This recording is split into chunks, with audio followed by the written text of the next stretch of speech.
Hello everyone, I am Vinayak and I welcome you all to the Bold Learners YouTube channel. So ಈಗ ಈ ಒಂದು ವಿಡಿಯೋದಲ್ಲಿ ಮೌಲಾನಾ ಆಜಾದ್ ಮಾದರಿ ಶಾಲೆಗಳ ಪ್ರವೇಶ ಪರೀಕ್ಷೆಗೆ ಸಂಬಂಧಪಟ್ಟಂತೆ ಪರಿಸರ ವಿಜ್ಞಾನ ಈ ವಿಷಯದ ಮಾದರಿ ಪ್ರಶ್ನೆ ಪತ್ರಿಕೆಯನ್ನು ನೋಡೋಣ. ಓಕೆ, ಅದಕ್ಕಿಂತ ಮುಂಚೆ ಈ ಮೌಲಾನಾ ಆಜಾದ್ ಮಾದರಿ ಶಾಲೆಗಳ ಬಗ್ಗೆ ಸ್ವಲ್ಪ ಮಾಹಿತಿಯನ್ನು ಹೇಳೋದಾದರೆ, ಈ ಶಾಲೆಗಳು ಕರ್ನಾಟಕದ ತುಂಬ 250 ಶಾಲೆಗಳಿದಾವೆ. ಓಕೆ, ಈ ಒಂದು ಶಾಲೆಗಳು ಅಲ್ಪಸಂಖ್ಯಾತರ ಕಲ್ಯಾಣ ಇಲಾಖೆಯ ಅಡಿಯಲ್ಲಿ ಬರ್ತವೆ. ಹೇಗೆ ಈ ಆದರ್ಶ ವಿದ್ಯಾಲಯ, ಮೊರಾರ್ಜಿ ದೇಸಾಯಿ ಶಾಲೆಗಳಿದಾವೆ ನೋಡಿ, ಅದೇ ಥರನಾಗಿ ಇದು ಸಹ ಇಂಗ್ಲೀಷ್ ಮೀಡಿಯಂ ಶಾಲೆ ಆಗಿರ್ತದೆ. ಆಮೇಲೆ ಈ ಶಾಲೆಗೆ ಪ್ರವೇಶ ಪರೀಕ್ಷೆಯನ್ನು ಬರೀಬೇಕು. ಅಂದರೆ 6ನೇ ತರಗತಿಗೆ ನೀವು ಅಡ್ಮಿಷನನ್ನು ಪಡೆದುಕೊಳ್ಬೇಕಾದ್ರೆ ಹೇಗೆ ನೀವು ಆದರ್ಶ ವಿದ್ಯಾಲಯ ಮತ್ತು ಮೊರಾರ್ಜಿ, ನವೋದಯ ಈ ಏನು ಶಾಲೆಗಳಿಗೆ ಪ್ರವೇಶ ಪರೀಕ್ಷೆಯನ್ನು ಬರೆದ್ರಿ, ಅದೇ ರೀತಿಯಾಗಿ ಈ ಶಾಲೆಗಳು ಸಹ ನೀವು ಅಡ್ಮಿಷನನ್ನು ತೆಗೆದುಕೊಳ್ಬೇಕಾದ್ರೆ ಪ್ರವೇಶ ಪರೀಕ್ಷೆಯನ್ನು ಬರೀಬೇಕು. ಆಮೇಲೆ ಈ ಒಂದು ಪ್ರವೇಶ ಪರೀಕ್ಷೆಯ ದಿನಾಂಕ ಯಾವುದಪ್ಪ ಅಂತಂದರೆ ಮೇ 18 ಅಂತ ಕೊಟ್ಟಿದ್ದಾರೆ. ಮೇ 18 ಈ ಒಂದು ಮೇ 18 ನೋಟಿಫಿಕೇಷನ್ ಕೊಟ್ಟಿದ್ದಾರೆ ನೋಡ್ರಿ, ಇದನ್ನು ತಾತ್ಕಾಲಿಕ ಅಂತ ಕೊಟ್ಟಿದ್ದಾರೆ. ಸೊ ಈ ಎಕ್ಸಾಮು ಅದೇ ದಿನ ಆಗ್ಬೋದು ಅಥವಾ ಮುಂದೂ ಹೋಗ್ಬೋದು. ಆಮೇಲೆ ಈ ಒಂದು ಪರೀಕ್ಷೆಗೆ ಅಪ್ಲಿಕೇಶನ್ ಹಾಕಲಿಕ್ಕೆ ಲಾಸ್ಟ್ ಡೇಟ್ ಯಾವುದು ಅಂತ ನೋಡೋದಾದರೆ ಮೇ 10. ಇದನ್ನು ಸಹ ನೋಟಿಫಿಕೇಷನಲ್ಲಿ ತಾತ್ಕಾಲಿಕ ಅಂತ ಕೊಟ್ಟಿದ್ದಾರೆ. ಅಂದರೆ ಅದೇ ದಿನ ಲಾಸ್ಟ್ ಡೇಟ್ ಆಗ್ಬೋದು. ಅಂದರೆ ಅರ್ಜಿಯನ್ನು ಹಾಕಲಿಕ್ಕೆ ಮೇ 10 ಲಾಸ್ಟ್ ಡೇಟ್ ಆಗ್ಬೋದು ಅಥವಾ ಅದನ್ನು ಸಹ ಮುಂದೆ ಹಾಕ್ಬೋದು. ಇದರ ಬಗ್ಗೆ ಆಲ್ರೆಡಿ ನಾನು ಒಂದು ಸಂಪೂರ್ಣವಾದ ಮಾಹಿತಿ ಇರುವಂತಹ ವಿಡಿಯೋನ ಆಲ್ರೆಡಿ ನಮ್ಮ ಯೂಟ್ಯೂಬ್ ಚಾನಲಲ್ಲಿ ಅಪ್ಲೋಡ್ ಮಾಡಿದ್ದೀವಿ. ಅದೇ ರೀತಿಯಾಗಿ ಈ ಒಂದು ಪ್ರವೇಶ ಪರೀಕ್ಷೆಗೆ ಹೇಗೆ ಆನ್ಲೈನ್ ಮುಖಾಂತರ ಅರ್ಜಿಯನ್ನು ಸಲ್ಲಿಸುವುದು ಅಂತ ಸಹ ಒಂದು ವಿಡಿಯೋನ ಮಾಡಿ ಅಪ್ಲೋಡ್ ಮಾಡಿದ್ದೀವಿ.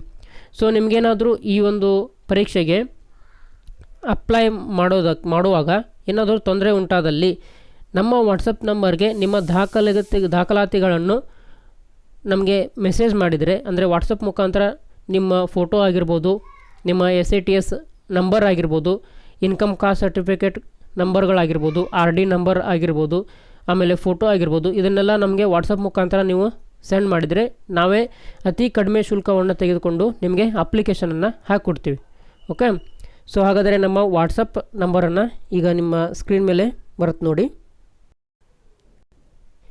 ಸೊ ಅರ್ಜಿ ಹಾಕುವಾಗ ನಿಮಗೇನಾದರೂ ತೊಂದರೆ ಉಂಟಾದಲ್ಲಿ ಈ ಒಂದು ವಾಟ್ಸಪ್ ನಂಬರ್ಗೆ ನಿಮ್ಮ ದಾಖಲೆಗಳನ್ನು ಸೆಂಡ್ ಮಾಡಿದರೆ ನಾವೇ ಅತಿ ಕಡಿಮೆ ಶುಲ್ಕವನ್ನು ತೆಗೆದುಕೊಂಡು ನಿಮಗೆ ಅರ್ಜಿಯನ್ನು ಹಾಕಿಕೊಡ್ತೀವಿ. ಓಕೆ, ಆಮೇಲೆ ಈ ಒಂದು ಪ್ರವೇಶ ಪರೀಕ್ಷೆಗೆ ನೀವು ಈಗಾಗಲೇ ತಯಾರಿಯನ್ನು ನಡೆಸಿದರೆ ನಿಮಗೆ ಮಾದರಿ ಪ್ರಶ್ನೆ ಪತ್ರಿಕೆಗಳು ಬೇಕಾಗಿದ್ದರೆ ಈ ಒಂದು ವಾಟ್ಸಪ್ ನಂಬರ್ಗೆ ನೀವು ಮೆಸೇಜ್ ಮಾಡಿ, ಅದನ್ನು ಸಹ ನಾವು ಅತಿ ಕಡಿಮೆ ಶುಲ್ಕವನ್ನು ತೆಗೆದುಕೊಂಡು ನಿಮಗೆ ಮಾದರಿ ಪ್ರಶ್ನೆ ಪತ್ರಿಕೆಗಳನ್ನು, ಅದು ವಿತ್ ಕೀ ಆನ್ಸರ್ ಇರುವಂತಹ ಮಾದರಿ ಪ್ರಶ್ನೆ ಪತ್ರಿಕೆಗಳನ್ನ ಸೆಂಡ್ ಮಾಡ್ತೀವಿ.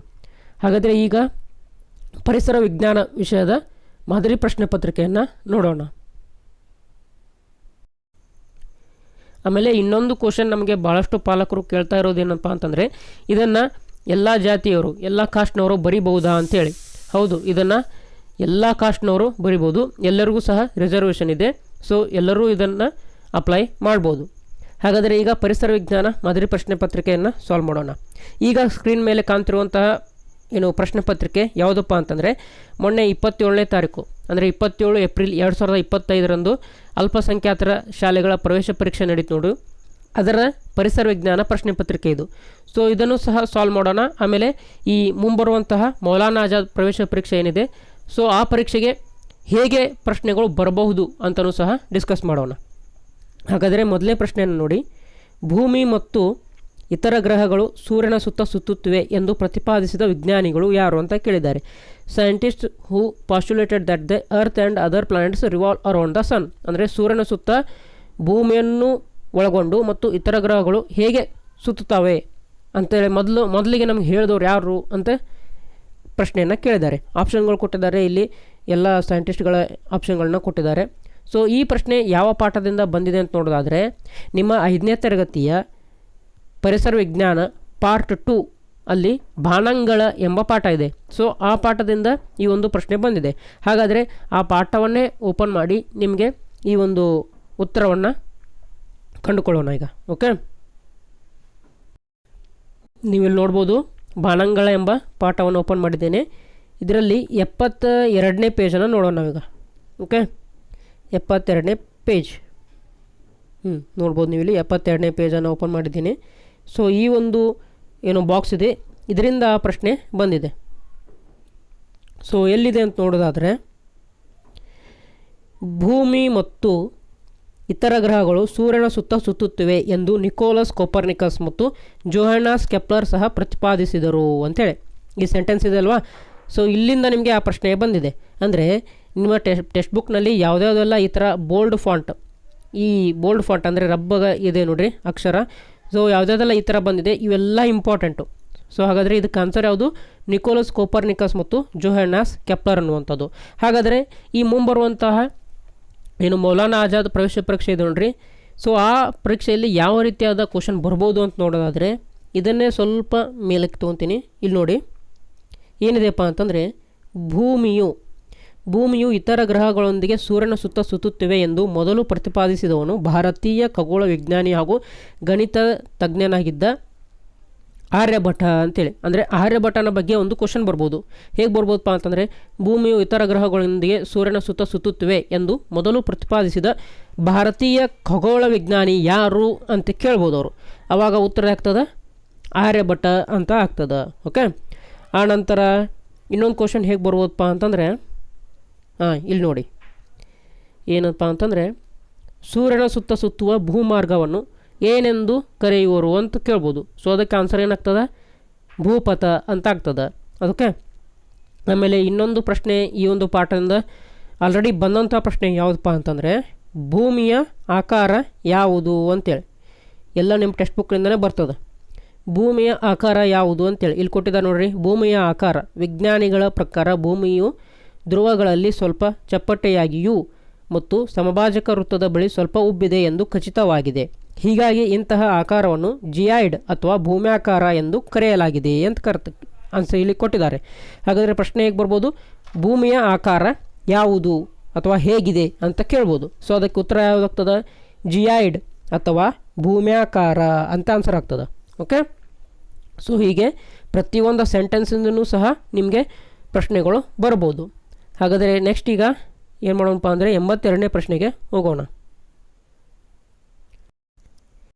82ನೇ ಪ್ರಶ್ನೆಯನ್ನು ನೋಡಿ, ಎಷ್ಟು ವರ್ಷಗಳಿಗೊಮ್ಮೆ ಹ್ಯಾಲಿ ಧೂಮಕೇತು ಕಾಣಿಸಿಕೊಳ್ಳುತ್ತದೆ ಅಂತ ಕೇಳಿದ್ದಾರೆ. How often does Halley's comet appear ಅಂತೇಳಿ. ಸೊ ಇದು ಸಹ ಬಾಣಂಗಳ ಎಂಬ ಪಾಠದಿಂದನೇ ಬಂದಿದೆ. ಸೊ ಈ ಒಂದು ಪ್ರಶ್ನೆಗೆ ಉತ್ತರ ಯಾವ ಪೇಜ್ ನಂಬರ್ನಲ್ಲಿದೆ ಅಂತಂದರೆ ಪೇಜ್ ನಂಬರ್ 81.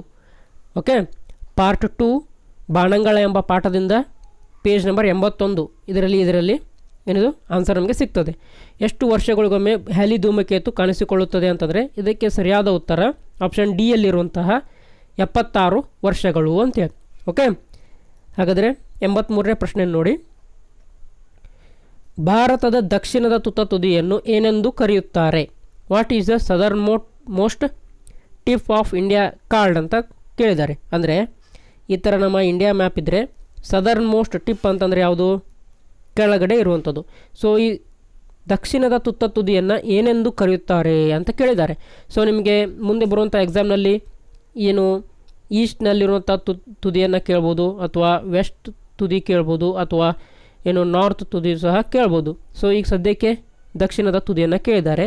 ಸೊ ಹಾಗಾದರೆ ಈ ಪ್ರಶ್ನೆ ಯಾವ ಪಾಠದಿಂದ ಬಂದಿದೆ ಅಂತ ನೋಡೋದಾದರೆ ನಿಮ್ಮ 5ನೇ ತರಗತಿಯ ಪರಿಸರ ವಿಜ್ಞಾನ ಟೆಕ್ಸ್ಟ್ ಬುಕ್ ಇದೆ ನೋಡ್ರಿ, ಅದರಲ್ಲಿ ಪಾರ್ಟ್ 2 ಪಾಠ 16 ನಮ್ಮ ಭಾರತ ರಾಜಕೀಯ ಮತ್ತು ಸಾಂಸ್ಕೃತಿಕ ಅಂತೇಳಿ ನಿಮಗೆ ಪಾಠ ಇದೆ, ಅದರಿಂದ ಬಂದಿದೆ. ಸೊ ಹಾಗಾದರೆ ಈ ಪ್ರಶ್ನೆಗೆ ಆ ಪಾಠವನ್ನೇ ಓಪನ್ ಮಾಡಿ ಉತ್ತರವನ್ನು ಕಂಡುಕೊಳ್ಳೋಣ. ನೋಡಿ, ನಾವು ಪಾಠ 16ನೇ ತೆಗೆದಿದ್ದೇವೆ, ನಮ್ಮ ಭಾರತ ರಾಜಕೀಯ ಮತ್ತು ಸಾಂಸ್ಕೃತಿಕ ಅಂಥೇಳಿ. ಸೊ 118ನೇ ಪೇಜ್ ಏನಿದೆ ನೋಡ್ರಿ, ಸೊ ಇದರಲ್ಲಿ ನಮಗೆ ಉತ್ತರ ಸಿಗ್ತದೆ.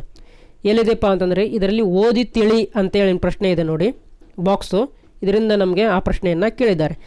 ಏನು ಕೇಳಿದಾರಪ್ಪ ಅಂತಂದರೆ ಭಾರತದ ದಕ್ಷಿಣದ ತುದಿ ಕೇಳಿದ್ದಾರೆ ಅವರು. ಯಾವುದಪ್ಪ ಅಂದರೆ ಆನ್ಸರು ಇಂದಿರಾ ಪಾಯಿಂಟ್ ಅನ್ನುವಂಥದ್ದು. ಹೌದಾ, ಇಂದಿರಾ ಪಾಯಿಂಟ್ ಅನ್ನೋದು ನಮಗೆ ಆನ್ಸರ್ ಅದಕ್ಕೆ ಆ ಪ್ರಶ್ನೆಗೆ. ಹಾಗೆ ಅವರು ನೆಕ್ಸ್ಟ್ ಏನು ಮೌಲಾನಾ ಆಜಾದ್ ಪರೀಕ್ಷೆಯಲ್ಲಿ ಉತ್ತರದ ತುದಿಯನ್ನು ಕೇಳ್ಬೋದು, ಅವಾಗ ಯಾವುದಾಗ್ತದೆ? ಇಂದಿರಾ ಕೋಲ್ ಅನ್ನುವಂಥದ್ದು ಆಗ್ತದೆ. ಹಾಗೆ ಪಶ್ಚಿಮದ ತುದಿ ಕೇಳ್ಬೋದು, ಗುವಾರ್ ಮೋಟ್ ಆಗ್ತದೆ.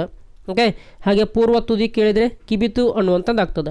ಆಮೇಲೆ ಭಾರತದ ವಿಸ್ತೀರ್ಣ ಎಷ್ಟು ಸಹ ಕೇಳ್ಬೋದು. ಇಲ್ಲಿ ಕೊಟ್ಟಿದ್ದಾರೆ ನೋಡಿರಿ, 32,87,263 ಚದರ್ ಕಿಲೋಮೀಟ್ರ್ ಅಂತ ಕೊಡ್ಬೋದು ಅವರು. ಆಮೇಲೆ ಭಾರತದ ಜನಸಂಖ್ಯೆ 2011 ಜನಗಣತಿಯ ಪ್ರಕಾರ ಎಷ್ಟು ಅಂತ ಕೇಳ್ಬೋದು, 121 ಕೋಟಿ. ಹೌದಾ, ಈ ಒಂದು ಸ್ಕ್ವೇರ್ನಿಂದ, ಈ ಒಂದು ಬಾಕ್ಸ್ನಿಂದ ಗ್ಯಾರಂಟಿ ನಿಮಗೆ ಪ್ರಶ್ನೆ ಬಂದೇ ಬರುತ್ತೆ. ಇದನ್ನು ಚೆನ್ನಾಗಿ ನೋಡಿಕೊಂಡು ಎಕ್ಸಾಮ್ ಬರೀರಿ. ಓಕೆ, ಹಾಗಾದರೆ ನೆಕ್ಸ್ಟ್ ಈಗ 84ನೇ ಪ್ರಶ್ನೆಯನ್ನು ನೋಡೋಣ. ಸೊ ಜಸ್ಟ್ ನಾವೀಗ ಏನು ಮಾಡಿದ್ವಿ, ಜಸ್ಟ್ 3 ಪ್ರಶ್ನೆಯನ್ನು ಡಿಸ್ಕಸ್ ಮಾಡಿದ್ವಿ. ಅದರಿಂದ ಎಷ್ಟೊಂದು ಪ್ರಶ್ನೆಗಳು ಹುಟ್ಕೊಳ್ತಾ ಇದ್ದಾವೆ ನೋಡಿ ನೀವು. ಓಕೆ, ಹಾಗಾದರೆ ಈಗ ನಮ್ಮ ಪ್ರಶ್ನೆ ಪತ್ರಿಕೆಯನ್ನು ಓಪನ್ ಮಾಡಿ 84ನೇ ಪ್ರಶ್ನೆ ನೋಡೋಣ. 84ನೇ ಪ್ರಶ್ನೆ ನೋಡ್ರಿ, ಸಮಾಜದ ಮೊದಲ ಘಟಕ ಎಂದರೆ ಅಂತ ಕೇಳಿದ್ದಾರೆ. The first unity of the society is ಕುಟುಂಬ, ಶಾಲೆ, ಗ್ರಾಮ ಪಂಚಾಯಿತಿ, ವಿಧಾನಮಂಡಲ ಅಂತೇಳಿ ಆಪ್ಷನ್ ಕೊಟ್ಟಿದ್ದಾರೆ. ಸೊ ಇದಕ್ಕೆ ಸರಿಯಾದ ಉತ್ತರ ಯಾವುದಪ್ಪ ಅಂತಂದರೆ ಕುಟುಂಬ ಅಥವಾ ಫ್ಯಾಮಿಲಿ ಅನ್ನುವಂಥದ್ದು. ಹೌದಾ, ಯಾಕಂದರೆ ಒಂದು ಮಗು ಜನನ ಆದ ತಕ್ಷಣ ಅದರ ಒಡನಾಟ ಫಸ್ಟ್ ಸ್ಟಾರ್ಟ್ ಆಗೋದೇ ಅದರ ಕುಟುಂಬದಿಂದ. ಸೊ ಹಾಗಾಗಿ ಸಮಾಜದ ಮೊದಲ ಘಟಕ ಎಂದರೆ ಯಾವುದಪ್ಪ ಅಂದರೆ ಕುಟುಂಬ ಅಥವಾ ಫ್ಯಾಮಿಲಿ.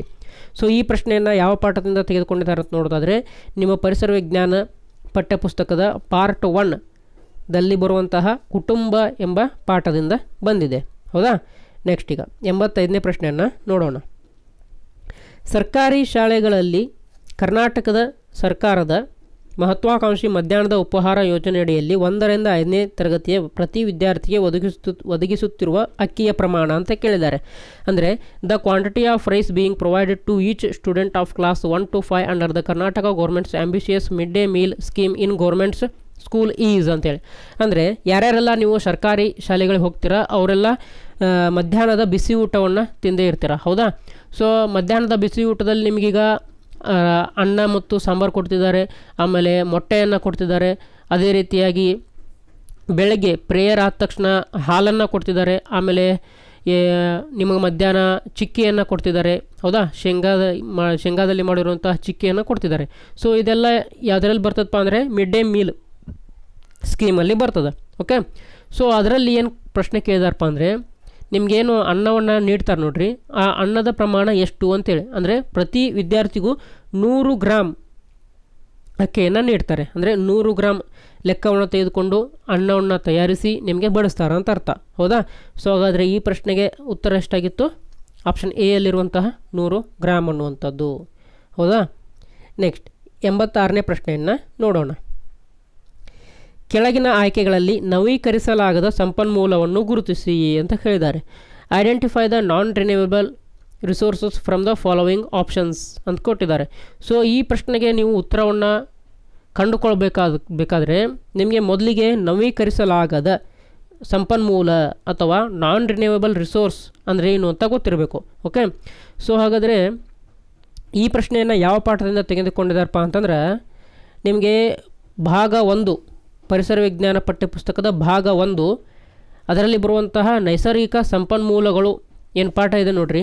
ಸೊ ಅದರಿಂದ ನಿಮಗೆ ಈ ಒಂದು ಪ್ರಶ್ನೆಯನ್ನು ಬಂದಿದೆ. ಸೊ ಹಾಗಾದರೆ ಆ ಪಾಠವನ್ನೇ ಓಪನ್ ಮಾಡಿ ನವೀಕರಿಸಲಾಗದ ಸಂಪನ್ಮೂಲ ಅಂದ್ರೇನು ಅಂತೇಳಿ ನೋಡೋಣ. ಮೊದಲಿಗೆ ಇಲ್ಲಿ ನೋಡಿ, ನಾನು ನೈಸರ್ಗಿಕ ಸಂಪನ್ಮೂಲಗಳು ಎಂಬ ಪಾಠವನ್ನು ಓಪನ್ ಮಾಡಿದ್ದೇನೆ. ಓಕೆ, ಇದರಲ್ಲಿ 61ನೇ ಪೇಜನ್ನು ಓಪನ್ ಮಾಡೋಣ. ಇಲ್ಲಿ ನೋಡಿ ಏನು ಕೊಟ್ಟಿದ್ದಾರಪ್ಪ ಅಂದರೆ, ಇಲ್ಲಿ ಮೊದಲಿಗೆ ನವೀಕರಿಸಬಹುದಾದ ಸಂಪನ್ಮೂಲಗಳು ಅಂದರೆ ರಿನ್ಯೂವೇಬಲ್ ರಿಸೋರ್ಸಸ್ ಅಂತೇಳಿ. ಸೊ ಇದ್ರ ಬಗ್ಗೆ ಸ್ವಲ್ಪ ಓದೋಣ. ಸೌರಶಕ್ತಿ, ವಾಯು, ಗಾಳಿ, ನೀರು, ಮಣ್ಣು ಮತ್ತು ಕಾಡುಗಳಂತಹ ಸಂಪನ್ಮೂಲಗಳು ಬಳಸಿದಷ್ಟು ದೊರಕುವಂಥ ಸಂಪನ್ಮೂಲಗಳಾಗಿವೆ. ಮಾನವರ ಜೀವಿತಾವಧಿಯಲ್ಲಿ ಇವು ನಿರಂತರವಾಗಿ ಲಭ್ಯವಿರುವುದರಿಂದ ಈ ಸಂಪನ್ಮೂಲಗಳನ್ನು ನವೀಕರಿಸಬಹುದಾದ ಸಂಪನ್ಮೂಲಗಳು ಎನ್ನುವರು ಅಂತೇಳಿ.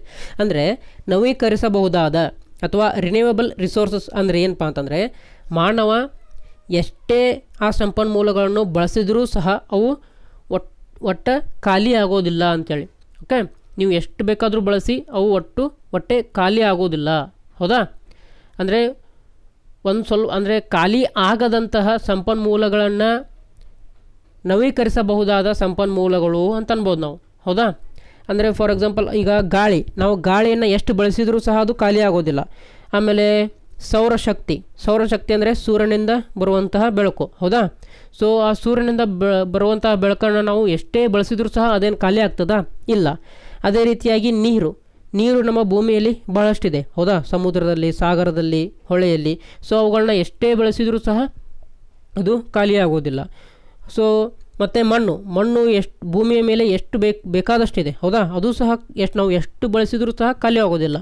ಆಮೇಲೆ ಕಾಡನ್ನು ನಾವು ಕಡಿದ್ರೆ ಖಾಲಿ ಆಗುತ್ತೆ, ಬಟ್ ಮತ್ತೆ ನಾವು ಗಿಡಗಳನ್ನು ನೆಟ್ಟರೆ ಅದನ್ನು ಮತ್ತೆ ನಾವು ಬೆಳೆಸ್ಬೋದು, ಅರಣ್ಯವನ್ನು. ಸೊ ಹಾಗಾಗಿ ಇದು ಸಹ ಖಾಲಿಯಾಗುವಂತಹ ಸಂಪನ್ಮೂಲ ಅಲ್ಲ, ಹೌದಾ. ಸೊ ಹಾಗಾದರೆ ಯಾವ ಸಂಪನ್ಮೂಲ ನಾವು ಎಷ್ಟು ಬಳಸಿದರೂ ಸಹ ಖಾಲಿ ಆಗೋದಿಲ್ವೋ ನೋಡಿ. ಸೊ ಆ ಸಂಪನ್ಮೂಲಕ್ಕೆ ನಾವು ನವೀಕರಿಸಬಹುದಾದ ಅಥವಾ ರಿನ್ಯೂವೇಬಲ್ ರಿಸೋರ್ಸಸ್ ಅಂತ ಕರಿತೀವಿ, ಹೌದಾ. ಸೊ ಇದಕ್ಕೆ ಆಪ್ಷನ್ಗಳು ಇಲ್ಲಿ ಉದಾಹರಣೆ ಯಾವ ಕೊಡ್ಬೋದಪ್ಪ ಅಂದರೆ ಸೌರಶಕ್ತಿ, ವಾಯು, ನೀರು, ಮಣ್ಣು, ಕಾಡು, ಈ ಥರ ನಾವು ಇದಕ್ಕೆ ಉದಾಹರಣೆ ಕೊಡ್ಬೋದು. ಬಟ್ ಈಗ ನಮಗೆ ಪ್ರಶ್ನೆ ಬಂದಿರೋದು ಯಾವುದಪ್ಪ ಅಂತಂದರೆ ನವೀಕರಿಸಲಾಗದ ಅಂತ ಕೇಳಿದ್ದಾರೆ, ಅಂದರೆ ನಾನ್ ರಿನ್ಯೂವೇಬಲ್ ರಿಸೋರ್ಸಸ್. ಇದರ ಬಗ್ಗೆಯೂ ಸಹ ಒಂದು ಸ್ವಲ್ಪ ನೋಡೋಣ. ಸೊ ಇಲ್ಲಿ ಏನಿದೆಪ್ಪ ಅಂತಂದರೆ ಕಲ್ಲಿದ್ದಲು, ಪೆಟ್ರೋಲ್, ಡೀಸೆಲ್ ಮತ್ತು ನೈಸರ್ಗಿಕ ಅನಿಲದಂತಹ ಸಂಪನ್ಮೂಲಗಳು ಬಳಸಿದಂತೆಲ್ಲ ಮುಗಿದು ಹೋಗುತ್ತವೆ. ಇಂತಹ ಸಂಪನ್ಮೂಲಗಳನ್ನು ನವೀಕರಿಸಲು ಸಾಧ್ಯವಿಲ್ಲ. ಆದ್ದರಿಂದ ಈ ಸಂಪನ್ಮೂಲಗಳನ್ನು ನವೀಕರಿಸಲಾಗದ ಸಂಪನ್ಮೂಲಗಳು ಎನ್ನುವರು ಅಂತೇಳಿ. ಅಂದರೆ ಫಾರ್ ಎಕ್ಸಾಂಪಲ್ ಈ ಕಲ್ಲಿದ್ದಲು, ಪೆಟ್ರೋಲ್, ಡೀಸೆಲ್ ಮತ್ತು ನೈಸರ್ಗಿಕ ಅನಿಲ ಏನಿದೆ ನೋಡ್ರಿ, ಇವೆಲ್ಲ ನ್ಯಾಚುರಲ್ ಆಗಿ ತಯಾರಾಗಿವೆ, ಓಕೆ, ನೈಸರ್ಗಿಕವಾಗಿ ತಯಾರಾಗಿದೆ. ಸೊ ಈ ಕಲ್ಲಿದ್ದಲು, ಪೆಟ್ರೋಲ್, ಡೀಸೆಲ್ ಇವೆಲ್ಲ ತಯಾರಾಗಬೇಕಂದ್ರೆ ಸಾವಿರಾರು ಕೋಟಿ ವರ್ಷಗಳು ಬೇಕು. ಸೊ ಅದನ್ನು ನಾವು ಮಾನವರು ತಯಾರಿಸಲಿಕ್ಕೆ ಬರೋದಿಲ್ಲ. ಸೊ ಇವೆಲ್ಲ ನೈಸರ್ಗಿಕವಾಗಿ ತಾನೇ ಆಗಿರುವಂಥದ್ದು, ಮಾನವ ನಿರ್ಮಿತ ಅಲ್ಲ ಇವು. ಸೊ ಇವನ್ನ ನಾವು ಮಿತವಾಗಿ ಬಳಸಬೇಕು, ಹೌದಾ. ಒಂದು ವೇಳೆ ನಮಗೆ ಬೇಕಾದಷ್ಟು ಮನಸ್ಸಿಗೆ ಬಂದಷ್ಟು ನಾವು ಬಳಸ್ತಾ ಹೋದರೆ ಅದು ಒಂದಲ್ಲ ಒಂದಿನ ಖಾಲಿ ಆಗ್ತದೆ, ಅದನ್ನು ನಾವು ಮತ್ತೆ ತಯಾರು ಮಾಡಲಿಕ್ಕೆ ಆಗೋದಿಲ್ಲ. ಸೊ ಈ ಥರ ನಾವು ಬಳಸಿದಂತೆಲ್ಲ ಖಾಲಿಯಾಗುವ ಸಂಪನ್ಮೂಲಗಳು ಯಾವ್ಯಾವಿದೆ ನೋಡ್ರಿ, ಅವುಗಳನ್ನು ನವೀಕರಿಸಲಾಗದ ಸಂಪನ್ಮೂಲಗಳು ಅಂತ ಕರೀತಾರೆ, ಹೌದಾ. ಅಂದರೆ ಒಂದಲ್ಲ ಒಂದಿನ ಇವು ಖಾಲಿ ಆಗ್ತವೆ. ಖಾಲಿ ಆದವು ಅಂತಂದರೆ ನಾವು ಅದನ್ನು ಮತ್ತೆ ತಯಾರಿಸಲಿಕ್ಕೆ ಆಗೋದಿಲ್ಲ. ಸೊ ಆ ಥರದಂಥ ಸಂಪನ್ಮೂಲಗಳನ್ನ ನವೀಕರಿಸಲಾಗದ ಸಂಪನ್ಮೂಲಗಳು. ಇದಕ್ಕೆ ಆಪ್ಷನ್ಗಳು ಏನೇನಪ್ಪ ಅಂತಂದರೆ ಅಥವಾ ಉದಾಹರಣೆಗಳು ಏನೇನಪ್ಪ ಅಂತಂದರೆ ಕಲ್ಲಿದ್ದಲು, ಪೆಟ್ರೋಲ್, ಡೀಸೆಲ್ ಮತ್ತು ನೈಸರ್ಗಿಕ ಅನಿಲ ಅಂಥೇಳಿ, ಹೌದಾ. ಬೇಕಾರೆ ಇಲ್ಲಿ ನೋಡಿರಿ ಏನು ಕೊಟ್ಟಿದ್ದಾರಪ್ಪ ಅಂತಂದ್ರೆ ಇಲ್ಲಿ ನಿಮಗೆ ಚಟುವಟಿಕೆ ಕೊಟ್ಟಿದ್ದಾರೆ. ಇಲ್ಲಿ ಏನಪ್ಪ ಅಂದರೆ ನವೀಕರಿಸಬಹುದಾದ ಸಂಪನ್ಮೂಲಗಳು ಮತ್ತು ನವೀಕರಿಸಲಾಗದ ಸಂಪನ್ಮೂಲಗಳು ಅಂತೇಳಿ ಈ ಚಟುವಟಿಕೆಯನ್ನು ಸಹ ನೀವು ಮಾಡ್ಬೋದು, ಹೌದಾ. ಸೊ ಹಾಗಾದರೆ ನಮಗೆ ಉತ್ತರ ಗೊತ್ತಾಯಿತು ಅಂದ್ಕೊಂಡಿದ್ದೀನಿ ನಾನು. ಏನು ಕೊಟ್ಟಿದ್ರಪ್ಪ ಅವರು, ನವೀಕರಿಸಲಾಗದ ಸಂಪನ್ಮೂಲ ಯಾವುದು ಅಂತ ಕೇಳಿದ್ರ. ಸೊ ಅಲ್ಲಿ ಏನಿತ್ತಪ್ಪ ಆಪ್ಷನ್ಪ ಅಂತಂದರೆ ನೈಸರ್ಗಿಕ ಅನಿಲ ಅನ್ನುವಂಥದ್ದು ಆಪ್ಷನ್ ಇತ್ತು. ಸೊ ಹಾಗಾದರೆ ಇದೇ ಉತ್ತರ, ಓಕೆ. ಹಾಗಾದರೆ ಎಲ್ಲರಿಗೂ ನವೀಕರಿಸಲಾಗದ ಸಂಪನ್ಮೂಲ ಅಂದರೆ ಏನು, ನವೀಕರಿಸಬಹುದಾದ ಸಂಪನ್ಮೂಲಗಳು ಏನು ಅಂತೇಳಿ ಅರ್ಥ ಆಗಿದೆ ಅಂತ ಅಂದ್ಕೊಂಡಿದ್ದೀನಿ. ಸೊ ಹಾಗಾದರೆ ಮತ್ತೆ ಈಗ ನಾವು ಏನು ಮಾಡೋಣಪ್ಪ ಅಂತಂದರೆ ಆ ಪ್ರಶ್ನೆಯನ್ನು ಅಂದರೆ ಪ್ರಶ್ನೆ ಪತ್ರಿಕೆಯನ್ನು ಓಪನ್ ಮಾಡೋಣ. ಸೊ ಹಾಗಾದರೆ 86ನೇ ಪ್ರಶ್ನೆಗೆ ಉತ್ತರ ಯಾವುದಾಗಿತ್ತಪ್ಪ ಅಂತಂದರೆ ನೈಸರ್ಗಿಕ ಅನಿಲ ಅನ್ನುವಂಥದ್ದು, ಹೌದಾ. ನವೀಕರಿಸಲಾಗದ ಸಂಪನ್ಮೂಲ ಯಾವುದಪ್ಪ ಅಂದರೆ ನೈಸರ್ಗಿಕ ಅನಿಲ ಅಥವಾ ನ್ಯಾಚುರಲ್ ಗ್ಯಾಸ್ ಅನ್ನುವಂಥದ್ದು, ನಾನ್ ರಿನ್ಯೂವೇಬಲ್ ರಿಸೋರ್ಸ್ ನ್ಯಾಚುರಲ್ ಗ್ಯಾಸ್ ಅನ್ನುವಂಥದ್ದು. ಹಾಗಾದರೆ 87ನೇ ಪ್ರಶ್ನೆಗೆ ಹೋಗೋಣ. ಏನು ಕೊಟ್ಟಿದ್ದಾರಪ್ಪ ಅಂತಂದರೆ ವೃಕ್ಷಮಾತೆ ಎಂದೇ ದೇಶಾದ್ಯಂತ ಪ್ರಸಿದ್ಧವಾಗಿರುವ ಕರ್ನಾಟಕದ ಹೆಮ್ಮೆಯ ಸುಪುತ್ರಿ ಯಾರು ಅಂತ ಕೊಟ್ಟಿದ್ದಾರೆ. The proud daughter of Karnataka known throughout the country as Vrikshamata ಯಾರು ಅಂತ ಕೇಳಿದ್ದಾರೆ. ಸೊ ಆಪ್ಷನ್ಗಳು ಸಾಲುಮರದ ತಿಮ್ಮಕ್ಕ, ಸಾಲುಮರದ ರಾಮಕ್ಕ, ಮೇಧಾ ಪಾಟ್ಕರ್, ಕುಸುಮಾ ಸೊರಬ್ ಅಂತ ಕೇಳಿದ್ದಾರೆ. ಓಕೆ. ಸೊ ಈ ಒಂದು ಪ್ರಶ್ನೆಯನ್ನು ಸಹ ನೈಸರ್ಗಿಕ ಸಂಪನ್ಮೂಲಗಳು ಅಂತ ನಿಮಗೆ ಪಾಠ ಇದೆ, ಅದರಿಂದನೇ ತೆಗೆದುಕೊಂಡಿದ್ದಾರೆ, ಹೌದಾ. ಹಾಗಾದರೆ ಅದೇ ಪಾಠವನ್ನು ಓಪನ್ ಮಾಡಿ ಇದಕ್ಕೂ ಸಹ ಆನ್ಸರನ್ನು ನೋಡೋಣ. ಆ್ಯಕ್ಚುಲಿ ನಿಮಗೆ ಇದಕ್ಕೆ ಆನ್ಸರ್ ಗೊತ್ತಿದೆ, ಏನಪ್ಪ ಅಂದರೆ ಸಾಲುಮರದ ತಿಮ್ಮಕ್ಕ ಅಂತಲೇ ನಿಮಗೆ ಆನ್ಸರ್ ಗೊತ್ತಿದೆ. ಆದರೂ ಸಹ ಆ ಪಾಠದಿಂದ ಮತ್ತೆ ಬೇರೆ ಯಾವ ಪ್ರಶ್ನೆಗಳು ಬರ್ಬೋದು ಅಂತ ನೋಡೋಣ ಈಗ, ಓಕೆ. ನೀವು ನೋಡ್ಬೋದು ಇಲ್ಲಿ ಪೇಜ್ ನಂಬರ್ 69 ಓಪನ್ ಮಾಡಿದ್ದೇನೆ, ಅಂದರೆ ಭಾಗ 1 ಪಠ್ಯಪುಸ್ತಕದ 69ನೇ ಪೇಜನ್ನು ಓಪನ್ ಮಾಡಿದ್ದೇನೆ. ಸೊ ಇಲ್ಲಿ ಕೊಟ್ಟಿದ್ದಾರೆ ನೋಡಿರಿ, ವೃಕ್ಷಮಾತೆ ಓದಿ ತಿಳಿ ಅಂತ ಕೊಟ್ಟಿದ್ದಾರೆ ಇಲ್ಲಿ. ಸೊ ಓದಿ ತಿಳಿ, ವೃಕ್ಷಮಾತೆ ಎಂದೇ ದೇಶಾದ್ಯಂತ ಪ್ರಖ್ಯಾತಿ ಪಡೆದಿರುವ ಸಾಲುಮರದ ತಿಮ್ಮಕ್ಕ ಕರ್ನಾಟಕದ ಹೆಮ್ಮೆಯ ಸುಪುತ್ರಿ, ಹೌದಾ. ಸೊ ಇವರು ಯಾವ ಊರಿನವರು ಅಂತ ಸಹ ಕೇಳ್ಬೋದು. ಅದಕ್ಕೆ ಆನ್ಸರ್ ಏನಪ್ಪ, ತುಮಕೂರು ಜಿಲ್ಲೆಯ ಗುಬ್ಬಿ ತಾಲೂಕಿನ ವಿಜಯಮ್ಮ ಮತ್ತು ಚಿಕ್ಕರಂಗಯ್ಯ ದಂಪತಿಗಳ ಮಗಳಾದ ತಿಮ್ಮಕ್ಕ ಮಾಗಡಿ ತಾಲೂಕಿನ ಹುಲಿಕಲ್ ಗ್ರಾಮದ ಬಿಕ್ಕಲ ಚಿಕ್ಕಯ್ಯನವರನ್ನು ವಿವಾಹ ಆಗಿ ಹುಲಿಕಲ್ಲಿನಲ್ಲಿ ವಾಸ್ತವ್ಯ ಹೂಡುತ್ತಾರೆ ಅಂತೇಳಿ. ಹೌದಾ? ಸೊ ಇವರ ತಂದೆ ತಾಯಿಯರ ಹೆಸರನ್ನು ಕೇಳ್ಬೋದು, ಅಥವಾ ಆಮೇಲೆ ಇವರ ಗಂಡನ ಹೆಸರನ್ನು ಕೇಳ್ಬೋದು, ಆಮೇಲೆ ಇವರು ಯಾವ ಊರಿನಲ್ಲಿ ಗಿಡಗಳನ್ನು ನೆಟ್ಟರು ಅಂತ ಸಹ ಕೇಳ್ಬೋದು. ಹೌದಾ? ಈ ಥರ ಏನು ಬೇಕಾದರೂ ಅವರು ಪ್ರಶ್ನೆ ನಿಮಗೆ ಕೇಳ್ಬೋದು. ಅದನ್ನೆಲ್ಲ ಒಂದು ಸಲ ಕರೆಕ್ಟಾಗಿ ಓದ್ಕೊಂಡು ಹೋಗಿ. ಆನಂತರ ಈ ಪಾಠದಿಂದ ಮತ್ತೆ ಇಂಪಾರ್ಟೆಂಟ್, ವೆರಿ ವೆರಿ ಇಂಪಾರ್ಟೆಂಟ್ ಪ್ರಶ್ನೆ ಎಲ್ಲಿಂದ ಬರ್ಬೋದಪ್ಪ ಅಂತಂದರೆ ಪೇಜ್ ನಂಬರ್ 68, ಅಂದರೆ ಪರಿಸರ ವಿಜ್ಞಾನ ಪಠ್ಯಪುಸ್ತಕದ ಭಾಗ 1 ನೈಸರ್ಗಿಕ ಸಂಪನ್ಮೂಲಗಳು, ಇದರಲ್ಲಿ ಪೇಜ್ ನಂಬರ್ 68 ನೋಡ್ಬೇಕು ನಾವು. ಇದು ಸಹ ಇನ್ನು ಓದಿ ತಿಳಿಯಿದೆ ನೋಡ್ರಿ. ಇದರಿಂದ ಭಾಳಷ್ಟು ಸಲ ಪ್ರಶ್ನೆಗಳು ಬಂದಿದ್ದಾವೆ. ಅದೇನಪ್ಪ ಅಂತಂದರೆ ಇಲ್ಲಿ ಕೊಟ್ಟಿದ್ದಾರೆ ನೋಡಿ, ಒಂದು ನಿಮಿಷ.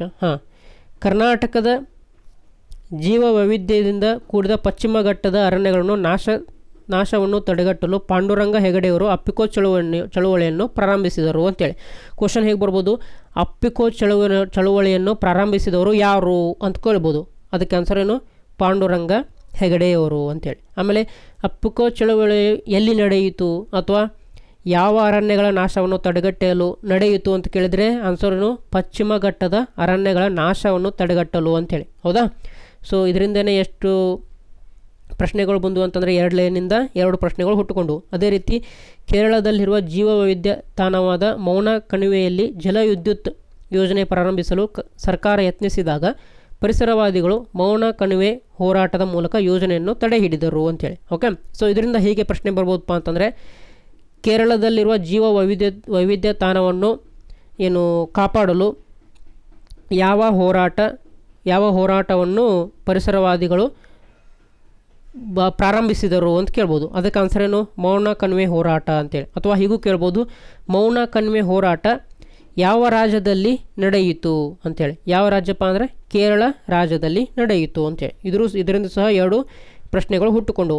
ಅದೇ ರೀತಿಯಾಗಿ ಈ 3ನೇ ಪಾಯಿಂಟನ್ನು ನೋಡಿ, ಬಿಹಾರದ ಅರಣ್ಯಗಳ ಸಂರಕ್ಷಣೆಗಾಗಿ ಪ್ರಾರಂಭವಾದ ಕಾಡನ್ನು ಉಳಿಸಿ ಜಂಗಲ್ ಬಚಾವೋ ಆಂದೋಲನ ಜಾರ್ಖಂಡ್ ಮತ್ತು ಒಡಿಶಾಗೂ ಹರಡಿ ಅರಣ್ಯಗಳ ಸಂರಕ್ಷಣೆಗೆ ಕಾರಣವಾಯಿತು ಅಂತೇಳಿ.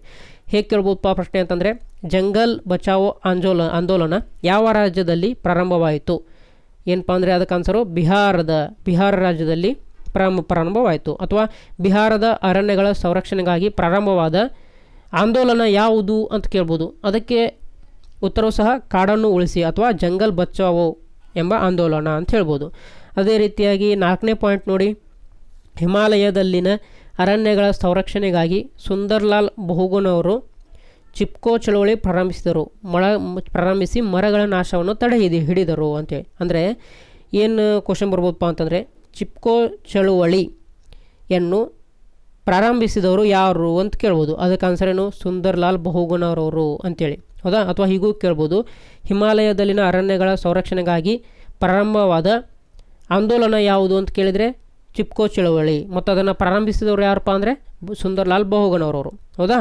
ಸೊ ಈ ರೀತಿಯಾಗಿ ಹಿಂದು ಮುಂದೆ ಮಾಡಿ ಅವರು ನಿಮಗೆ ಈ ಒಂದು ಪ್ರಶ್ನೆಗಳನ್ನು ಕೇಳ್ಬೋದು. ಸೊ ಹಾಗಾಗಿ ಪೇಜ್ ನಂಬರ್ 68ರಲ್ಲಿರುವಂತಹ ಈ ಓದಿ ತಿಳಿದೆ ನೋಡಿ, ಇದು ತುಂಬ ಅಂದರೆ ತುಂಬ ಇಂಪಾರ್ಟೆಂಟ್. ಓಕೆ, ಸೊ ಇದುವರೆಗೂ ನಾವು ಏನು ಮಾಡಿದ್ವಿಪ್ಪ ಅಂದರೆ 81ರಿಂದ 87 ಅಂದರೆ ಟೋಟಲ್ 7 ಪ್ರಶ್ನೆಗಳನ್ನ ಡಿಸ್ಕಸ್ ಮಾಡಿದ್ವಿ. ಓಕೆ, ಆ್ಯಕ್ಚುಲಿ ನಾವು 7 ಪ್ರಶ್ನೆಗಳನ್ನ ಡಿಸ್ಕಸ್ ಮಾಡಿಲ್ಲ, ಅದಕ್ಕಿಂತ ಹೆಚ್ಚನೇ ಡಿಸ್ಕಸ್ ಮಾಡಿದ್ದೀವಿ. ಅಂದರೆ ಯಾವ ರೀತಿಯಾಗಿ ನಿಮಗೆ ನಿಮ್ಮ ಪಠ್ಯಪುಸ್ತಕದಿಂದ ಪ್ರಶ್ನೆಗಳು ಬರ್ಬೋದು ಅದನ್ನೆಲ್ಲ ಡಿಸ್ಕಸ್ ಮಾಡಿದ್ದೀವಿ. ಹೌದಾ? ಹಾಗಾದರೆ ವಿಡಿಯೋ ಇಷ್ಟ ಆಗಿದರೆ ನೀವೇನು ಮಾಡಬೇಕು? ಹೆಚ್ಚು ಜನರಿಗೆ ಇದನ್ನು ನೀವು ಶೇರ್ ಮಾಡಬೇಕು. ಆಮೇಲೆ ನಾನು ಹೇಳಿದ ಮಾದರಿ ಪ್ರಶ್ನೆ ಪತ್ರಿಕೆ ನಿಮಗೆ ಇಷ್ಟವಾದಲ್ಲಿ ಲೈಕ್ ಮಾಡಬೇಕು. ಓಕೆ, ಲೈಕ್ ಎದಕ್ಕೆ ಮಾಡಬೇಕಪ್ಪ ಅಂತಂದರೆ ನೀವು ಎಷ್ಟು ಹೆಚ್ಚು ಲೈಕ್ ಮಾಡ್ತೀರಿ ನೋಡ್ರಿ, ಅಷ್ಟು ಹೆಚ್ಚು ಯೂಟ್ಯೂಬ್ ಏನು ಮಾಡ್ತದೆ, ಈ ಒಂದು ವಿಡಿಯೋವನ್ನು ಬೇರೆ ವಿದ್ಯಾರ್ಥಿಗಳಿಗೆ ಅಥವಾ ಬೇರೆ ನೋಡುಗರಿಗೆ ರೆಕಮೆಂಡ್ ಮಾಡ್ತದೆ. ಹೌದಾ? ಸೊ ಹಾಗಾಗಿ ಈ ಒಂದು ವಿಡಿಯೋದ ಉಪಯೋಗವನ್ನು ಹೆಚ್ಚು ಜನರು ಪಡೆದುಕೊಳ್ಬೋದು. ಹೌದಾ? ಆಮೇಲೆ ನಾನು ಆವಾಗಲೇ ಹೇಳ್ದಂಗೆ ಈ ಒಂದು ಪ್ರವೇಶ ಪರೀಕ್ಷೆಗೆ ಅರ್ಜಿಯನ್ನು ಹಾಕಲು ಕೊನೆಯ ದಿನಾಂಕ ಮೇ 10 ಅಂತೇಳಿ ನೋಟಿಫಿಕೇಷನ್ ಕೊಟ್ಟಿದ್ದಾರೆ. ಸೊ ಅದು ತಾತ್ಕಾಲಿಕ ಅಂತಲೂ ಸಹ ಕೊಟ್ಟಿದ್ದಾರೆ. ಸೊ ಇದು ಮೇ 10 ಲಾಸ್ಟ್ ಡೇಟ್ ಆಗ್ಬೋದು ಅಥವಾ ಮುಂದೂ ಹೋಗ್ಬೋದು. ಆಮೇಲೆ ಎಕ್ಸಾಮ್ ಇರುವಂತಹ ಡೇಟ್ ಯಾವುದಪ್ಪ ಅಂದರೆ ಮೇ 18, 2025. ಸೊ ಇದನ್ನು ಸಹ ತಾತ್ಕಾಲಿಕ ಅಂತ ಕೊಟ್ಟಿದ್ದಾರೆ. ಇದು ಅದೇ ದಿನವೇ ಎಕ್ಸಾಮ್ ಆಗ್ಬೋದು ಅಥವಾ ಇದು ಸಹ ಮುಂದೆ ಹೋಗ್ಬೋದು. ಹೌದಾ, ಈಗಾಗಲೇ ನಾನು ಹೇಗೆ ಈ ಒಂದು ಪ್ರವೇಶ ಪರೀಕ್ಷೆಗೆ ಅರ್ಜಿಯನ್ನು ಹಾಕೋದು ಅಂತೇಳಿ ಆಲ್ರೆಡಿ ವಿಡಿಯೋ ಮಾಡಿದ್ದೇನೆ. ಸೊ ಆ ವಿಡಿಯೋ ನೋಡಿಕೊಂಡು ಸಹ ನೀವು ಅರ್ಜಿಯನ್ನು ಹಾಕ್ಬೋದು. ಇಲ್ಲಪ್ಪ ನಮಗೆ ಅರ್ಜಿಯನ್ನು ಹಾಕಲಿಕ್ಕೆ ಬರ್ತಿಲ್ಲ ಅಂತಂದರೆ ಈಗ ಒಂದು ವಾಟ್ಸಪ್ ನಂಬರನ್ನು ಕೊಡ್ತೀನಿ. ಈ ಸ್ಕ್ರೀನ್ ಮೇಲೆ ಕಾಣ್ತಿರುವಂತಹ ವಾಟ್ಸಪ್ ನಂಬರಿಗೆ ನಿಮ್ಮ ದಾಖಲಾತಿಗಳನ್ನು ಅಂದರೆ ಈ ಫೋಟೋ, SATS ನಂಬರು, ನಿಮ್ಮ cost and income certificate, RD number, ಆಮೇಲೆ ನಿಮ್ಮ ಆಧಾರ್ ಕಾರ್ಡ್ ಇವನ್ನೆಲ್ಲ ನಮಗೆ ಈ ವಾಟ್ಸಪ್ ಮೂಲಕ ಸೆಂಡ್ ಮಾಡಿದರೆ ನಿಮಗೆ ನಾನು ಅತಿ ಕಡಿಮೆ ಫೀಸನ್ನು ತೆಗೆದುಕೊಂಡು ಅರ್ಜಿಯನ್ನು ಹಾಕಿ ಕೊಡ್ತೇನೆ. ಹೌದಾ, ಆಮೇಲೆ ಈ ಪ್ರವೇಶ ಪರೀಕ್ಷೆಗೆ ನೀವು ತಯಾರಿಯನ್ನು ನಡೆಸಿದರೆ ನಿಮಗೆ ಮಾದರಿ ಪ್ರಶ್ನೆ ಪತ್ರಿಕೆಗಳು ಸಹ ಬೇಕಾಗಿದ್ದಲ್ಲಿ ಇದೇ ವಾಟ್ಸಪ್ ನಂಬರ್ಗೆ ನೀವು ಮೆಸೇಜ್ ಮಾಡ್ಬೋದು. ಅದನ್ನು ಸಹ ನಾವು ಅತಿ ಕಡಿಮೆ ಫೀಸನ್ನು ತೆಗೆದುಕೊಂಡು ನಿಮಗೆ ಮಾದರಿ ಪ್ರಶ್ನೆ ಪತ್ರಿಕೆಗಳನ್ನ ಶೇರ್ ಮಾಡ್ತೇವೆ. ಹೌದಾ, ಹಾಗಾದರೆ ವಿಡಿಯೋ ಇಷ್ಟ ಆಗಿದ್ದರೆ ಲೈಕ್ ಮಾಡಿ, ಈ ಒಂದು ವಿಡಿಯೋನ ಶೇರ್ ಮಾಡಿ, ಮತ್ತು ನಮ್ಮ ಚಾನಲನ್ನು ನೀವು ಸಬ್ಸ್ಕ್ರೈಬ್ ಮಾಡ್ಕೊಂಡಿಲ್ಲ ಅಂತಂದರೆ ಸಬ್ಸ್ಕ್ರೈಬ್ ಮಾಡಿಕೊಂಡು ಬೆಲ್ ಐಕಾನನ್ನು ಟಚ್ ಮಾಡಿ ಅಥವಾ ಕ್ಲಿಕ್ ಮಾಡಿ. ಅದರಿಂದ ನಾವು ವಿಡಿಯೋವನ್ನು ಅಪ್ಲೋಡ್ ಮಾಡಿದ ತಕ್ಷಣ ನಿಮಗೆ ನೋಟಿಫಿಕೇಷನ್ ಬರುತ್ತೆ. ಸೊ ನೀವು ಆದಷ್ಟು ಬೇಗ ನಮ್ಮ ವಿಡಿಯೋವನ್ನು ನೋಡ್ಬೋದು. ಹಾಗಾದರೆ ಮುಂದಿನ ವಿಡಿಯೋದಲ್ಲಿ ಮತ್ತೊಂದು ವಿಷಯದ ಮಾದರಿ ಪ್ರಶ್ನೆ ಪತ್ರಿಕೆಯೊಂದಿಗೆ ಸಿಗೋಣ. ಜೈ ಹಿಂದ್.